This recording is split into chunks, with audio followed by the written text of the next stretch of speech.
Baada ya majina yao kupitishwa na bunge jana,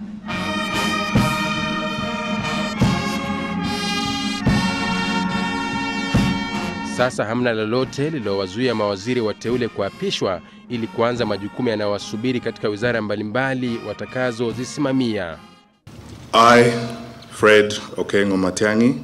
Na wa kwanza kuapishwa akawa ni Fred Okengo Matiang'i, ambaye sasa ndiye waziri mpya wa habari, mawasiliano na teknolojia.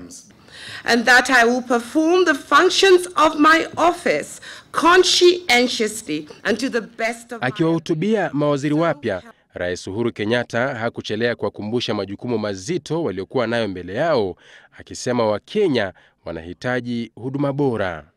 Ladies and gentlemen, I want to repeat that again. The people of Kenya want to see positive transformation in their social and economic lives. They are no longer willing to wait. They are no longer willing to listen to excuses. They are no longer willing to listen to a blame game. We must perform. We have no other choice. We must perform. I will well and truly serve the people of the Republic of Kenya in the office of the Cabinet Secretary.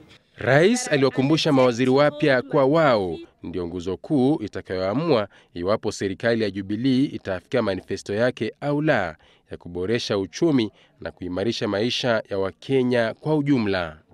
As Cabinet Secretaries, you will be expected to provide the strategic leadership that will lead to the realization of our Vision 2030 goals, as well as the pledges that we have made in the Jubilee Manifesto. So help me God.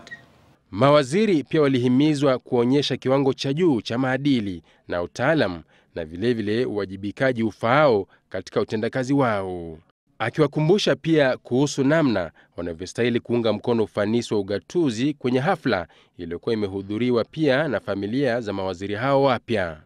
That I expect you all to discharge your respective mandates with integrity, courage, and utmost professionalism.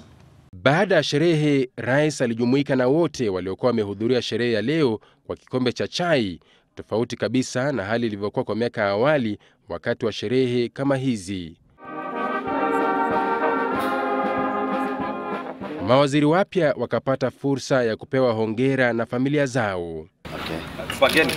Hapa waziri mpya wa uchukuzi mhandisi Michael Kamau anaonekana akiwa na mamaye akipigwa picha na wanahabari nje ya Ikulu.